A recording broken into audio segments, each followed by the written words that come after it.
You're listening to The World at 8 with Lynne Mozart.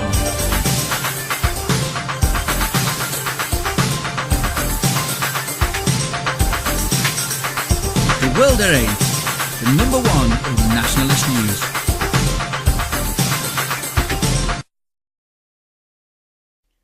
Highlights of the news today, Friday the 21st of June 2013. Illegal African butchers pensioner. 1,000 child porn paedophiles spared jail. UK has second go at EU listings of Hezbollah. Guards rebel over record French prisoner numbers. Some 1,000 migrants packed into 300-person facility in Italy. Nick Griffin MEP on Syria and BNP influence on UK politics. Standing still, a new form of protest in Turkey. Kerry called for immediate airstrikes on Syria. Cameron's bid to spark Syria coup. PM pledges not to remove Assad military if they overthrow tyrant. Hundreds of Western fighters captured by pro-Assad forces. Thought for the day, vive la différence, or is it? And finally, aliens have landed in Whitby. UK news. Illegal African butchers pensioner. A delusional killer who entered the country on a false passport was today sentenced to remain indefinitely in hospital for butchering a pensioner who he believed was the Antichrist. Hakim Abdillahi, 38, repeatedly stabbed Eleftheria Demetrio, 79, with such ferocity last August the blade snapped off. Abdillahi, who came to Britain from African country Djibouti in 1999 pretending to be 6 years younger, launched the frenzied attack a month after being discharged from hospital where he was being treated for a personality disorder. World at 8 says probably schizophrenia, they're all sodding mad. 1,000 child porn paedophiles spared jail. 2/3 of perverts caught downloading sickening child pornography escaped jail sentence, figures revealed last night. In a new soft justice outrage, 1,000 paedophiles caught in possession of obscene abuse videos and pictures were handed community sentences or suspended jail terms last year. The revelation was greeted with fury by child abuse campaigners who are demanding tougher sentences to reflect the damage done to children pictured in the horrific images. UK has second go at EU listing of Hezbollah. The UK will have a second go at persuading sceptics to blacklist Hezbollah at meetings in Brussels on Wednesday. Britain in May filed a proposal to designate the military wing of the Lebanese group as a terrorist entity. France, Germany and the Netherlands backed the idea, even though The Hague would prefer to list Hezbollah's political bureau as well. Several other countries, including Bulgaria, Estonia and Hungary, are willing to go with the flow if consensus comes together. European news. Guards rebel over record French prisoner numbers. France has more inmates behind bars than ever before, it was revealed this week, prompting prison guards to call for industrial action to protest against overcrowding and the lack of resources, which they say are undermining their safety. France's prison system appears to be at breaking point. Official figures revealed this week showed that on June the 1st, the country had 67,977 inmates locked up in its jails, representing the highest number of prisoners in France's history. With the official combined capacity of French correctional facilities at 57,325, the country's prisons are overcrowded to the tune of 19%. This oversaturation, along with concerns about staff safety and a lack of resources, has prompted the UFAP-UNSA Prison Guards Union to call for strike action on Tuesday. This is a shot across the bows to make the powers that be aware of the urgency of the situation. Union Secretary-General Stéphanie Barrou was reported as saying by BFM TV on Monday. World at 8 says, Front National need to step in here. No doubt this vast influx in prison numbers is due to high immigration in France as well as over here. Liberals don't realise that every single immigrant is a mouth to feed, to educate, to give birth, to get a job and maybe to prosecute and to imprison in the host country. Some 1,000 migrants packed into a 300-person facility in Italy. A delegation of Northern League parliamentarians on Wednesday travelled to the southern Italian island of Lampedusa for a surprise inspection of an immigrant holding centre. After the many landings of illegal immigrants yesterday and this morning, we want to check the situation, said Deputy House Whip Matteo Brigantini, who will be visiting the centre with another 4 MPs with the Northern League, a Conservative party which often adopts extreme stances on migration issues. In the meantime, people were seen overcrowding balconies and staircases at the Lampedusa centre. The number of migrants to Italy increases annually in the summer months as sea conditions improve. However, large numbers of people, usually packed inside unsafe boats, still die en route.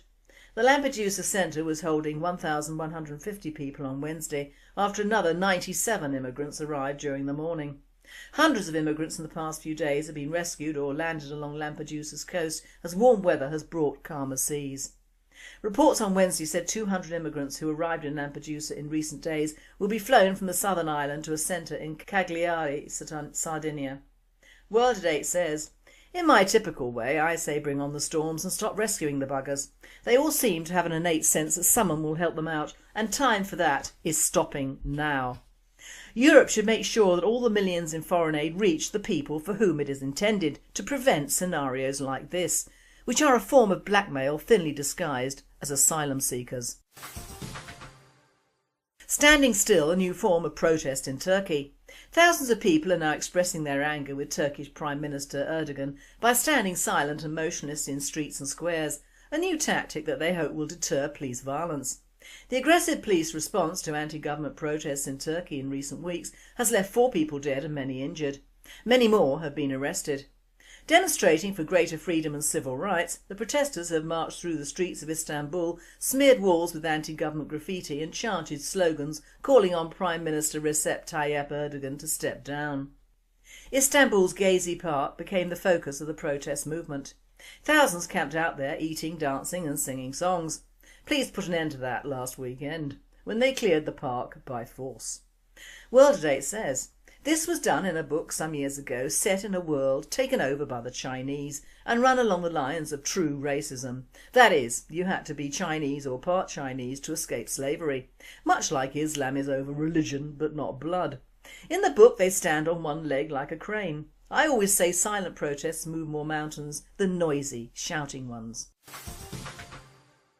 Belly of the beast. I now hand you over to Nick Griffin MEP for his report on his Syrian visit and the British National Party influence on British politics.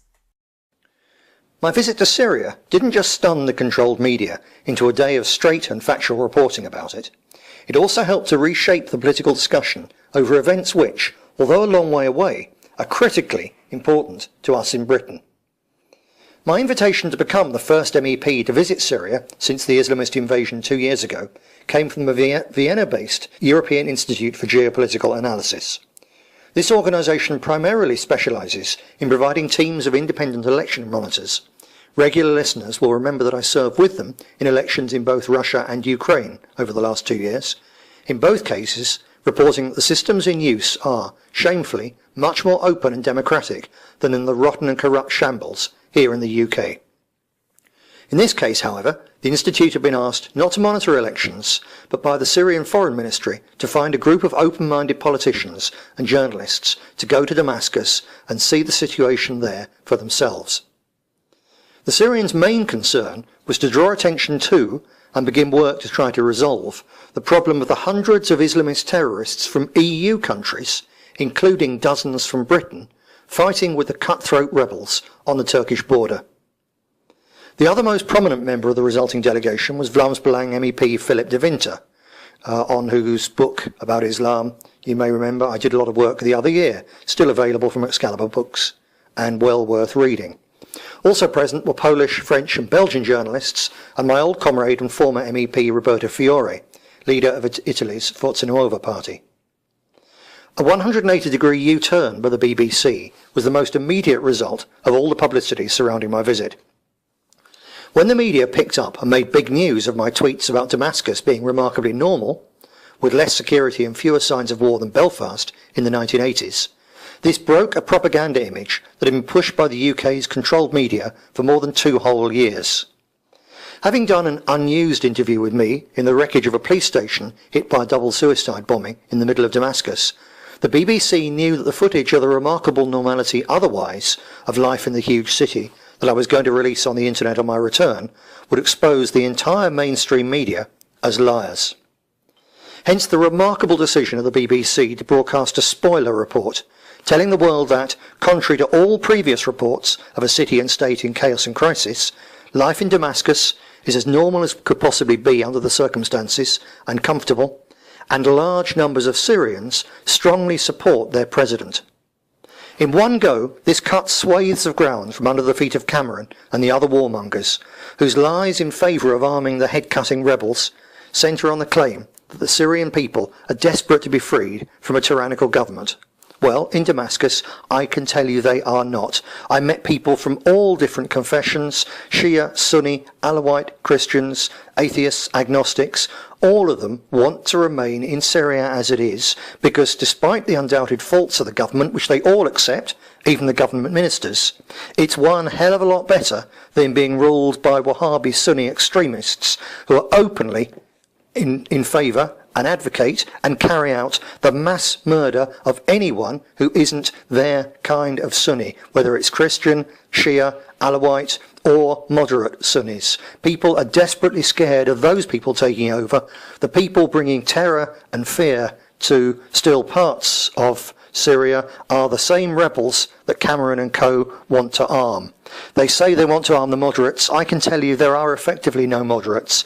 There's a few so-called liberals in political positions in the Free Syrian Army, but the vast number of those on the ground, and I met a number of captured rebels, the vast number of the ones on the ground are hardcore Islamist, giving guns, giving anti-aircraft missiles to those people. They may as well give them direct to the cells of people who are operating in Britain, just like the ones who murdered Lee Rigby. It's an appalling proposal and something I'm very proud in this trip, in this visit, to have done at least something to make harder. Because before I went to Syria, no mainstream British politician had gone public with serious opposition to Cameron's insane plan to arm the rebels. But within 24 hours of the BNP position becoming big news, Nigel Farage, senior Tory MEP Daniel Hannan, and London Mayor Boris Johnson were queuing up to make high-profile echoes of my warning. So even though the BNP is so unfairly treated by the controlled media, and even though we often don't achieve the electoral breakthroughs that the popularity of our ideas deserve, we are still having an increasing impact on the direction of British politics. And I tell you this, they ain't seen nothing yet. Thank you, Nick. You were much missed last week and welcome back. World news. Kerry called for immediate airstrikes on Syria. Joint Chiefs of Staff rejected ludicrous rush to war. US Secretary of State John Kerry called for immediate airstrikes on Syria last week, following the Obama administration's claim that President Bashar al-Assad had used chemical weapons, a rush to war that was soundly rejected by the Joint Chiefs of Staff. After Kerry called for Syrian airfields to be attacked, the chairman of the Joint Chiefs of Staff, General Martin Dempsey, threw a series of brushback pitches at Kerry, demanding to know just exactly what the post-strike plan would be and pointing out that the State Department didn't fully grasp the complexity of such an operation. According to the report, Kerry seemed ignorant of the fact that Syria has a sophisticated air defence system that would have to be neutralised, with almost inevitable loss of life, before any airstrikes could be conducted. Kerry was told by Dempsey that the US Air Force could not simply drop a few bombs on Syria without first carrying out some 700 sorties to disable the country's integrated air defence, and that without any kind of exit strategy, the Pentagon would not back the plan. Cameron's bid to spark Syria coup, PM pledges not to remove Assad military if they overthrow tyrant. David Cameron last night made an appeal to Syria's military and security leaders in an extraordinary attempt to spark a coup against Bashar al-Assad. The Prime Minister said the future of the country's army and security forces would be guaranteed were Assad's regime to fall. Mr Putin also defended Russia's supply of arms to the Assad regime, saying it was fulfilling legal contracts made with the legal government of Syria.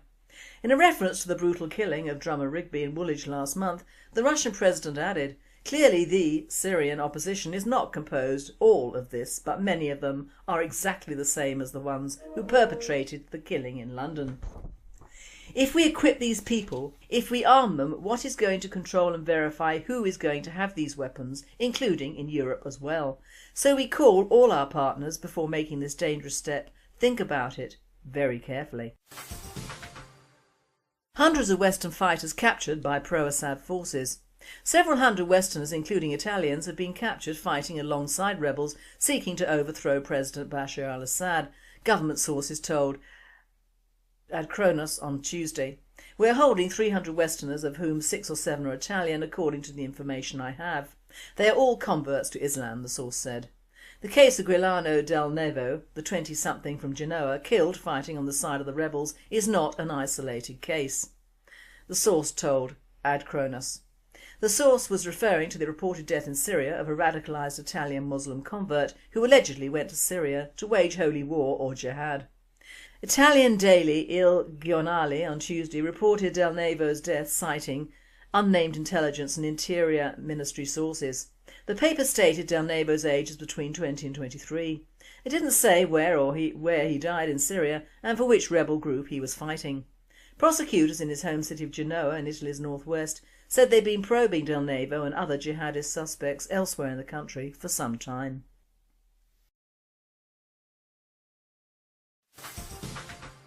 And finally, aliens have landed in Whitby, no less. A Labour councillor, Simon Parkes, has claimed he's fathered a child with an alien and that the regular sex he has with the extraterrestrial is causing tension in his human marriage, the Huffington Post have reported 18th of June.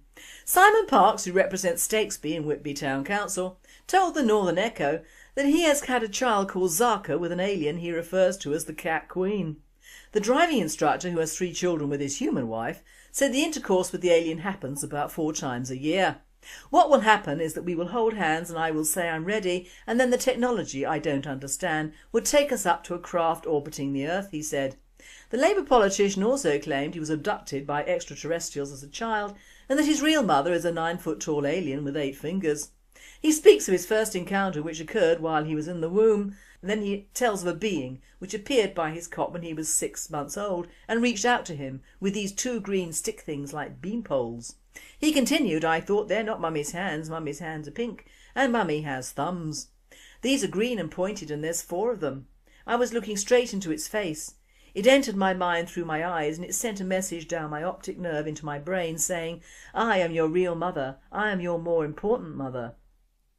The 53-year-old recounted his experience in a YouTube clip. He describes the extraterrestrial as having human features with a kite-shaped face, huge eyes, 2 tiny holes for a nose and a thin mouth.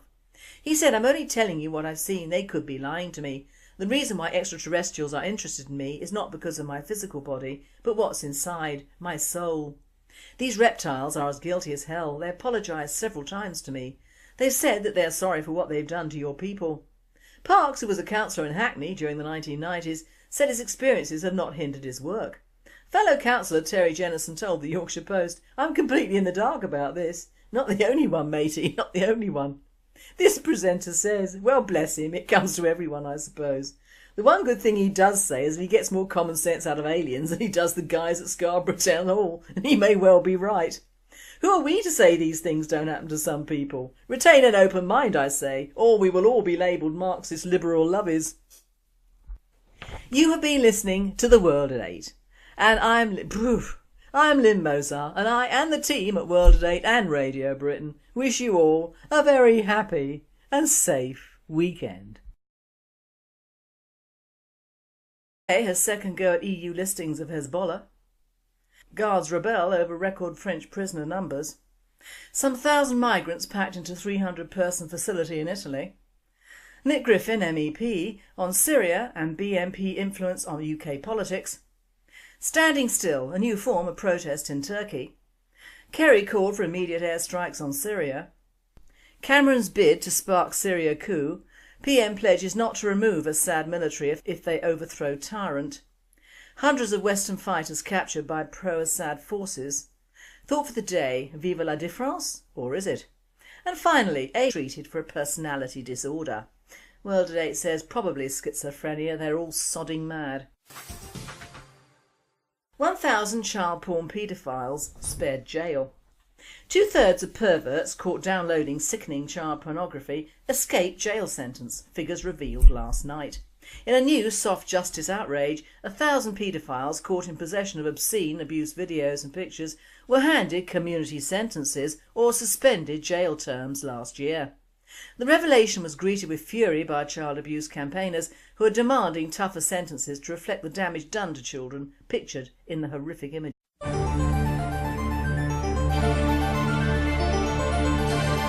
You're listening to The World at 8 with Lynne Mozart.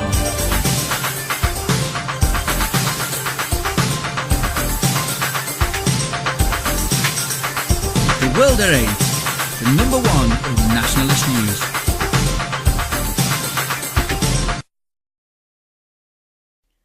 Highlights of the news today, Friday the 21st of June 2013. Illegal African butcher's pensioner. 1,000 child porn paedophiles spared jail. UK aliens have landed in Whitby. UK news. Illegal African butcher's pensioner.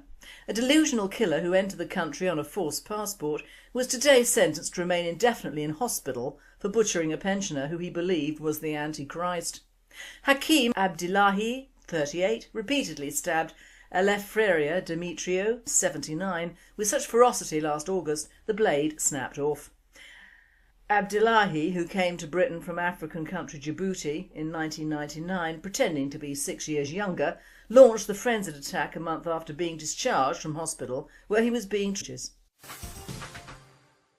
UK has second go at EU listing of Hezbollah. The UK will have a second go at persuading sceptics to blacklist Hezbollah at meetings in Brussels on Wednesday. Britain in May filed a proposal to designate the military wing of the Lebanese group as a terrorist entity. France, Germany and the Netherlands back the idea, even though The Hague would prefer to list Hezbollah's political bureau as well. Several other countries, including Bulgaria, Estonia and Hungary, are willing to go with the flow if consensus comes together. European news.